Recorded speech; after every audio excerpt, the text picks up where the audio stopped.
10 taon nang hindi nakikita ng PBA player na si James Yap ang anak na si Bimby Aquino Yap, anak niya sa dating asawang si Chris Aquino. Ang kanilang paghihiwalay ay nagdulot ng matinding lungkot sa parehong pamilya, lalo na kay Bimby na lumaki nang hindi kapiling ang kanyang ama. Sa isang panayam, inamin ni James na isang dekada na mula nang huli niyang makita si Bimby. Wala na, 10 years, na, ang kanyang diretsong sagot ng matanong tungkol sa anak. Nakararamdam ng panghihinayang si James sa nawalang panahon na sana inaibigay niya sa kanyang anak. Samantala, sa isang post ni Chris sa Instagram, binanggit niya na hinahayaan niyang i-rebuild ni Bimby ang kanyang relasyon sa kanyang ama. Ayaw niyang matulad ang childhood ni Bimby sa kanyang sariling childhood, kung saan lumaki siyang hindi kapiling ng kanyang ama.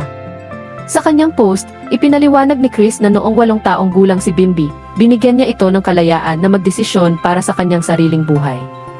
Noong 16 na si Bimby, sinabihan niya raw ang anak na kung mayroong taong nais makipag-ayos ay pagbigyan niya ito.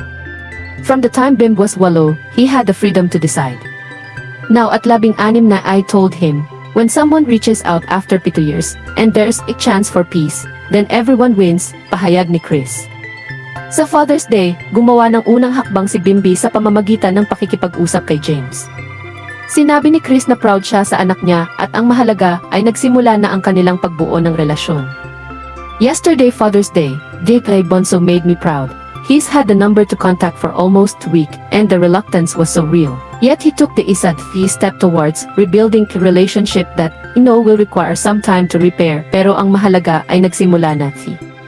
Huling nagkasama sa isang public gathering sina Bimby at James noong libing ni dating Pangulong Noynoy Aquino, ngunit hindi nakalapit si James sa anak. Ang kwentong ito ay nagpapakita ng pagnanais ni Bimby na makipag-ayos sa kanyang ama. Nagsisilbi ring inspirasyon ang kanyang kwento sa iba na magbigay ng pangalawang pagkakataon at magsimula ng isang bagong kabanata sa kanilang buhay. Maraming tao ang nag-aantay sa resulta ng kanilang muling pagtatagpo.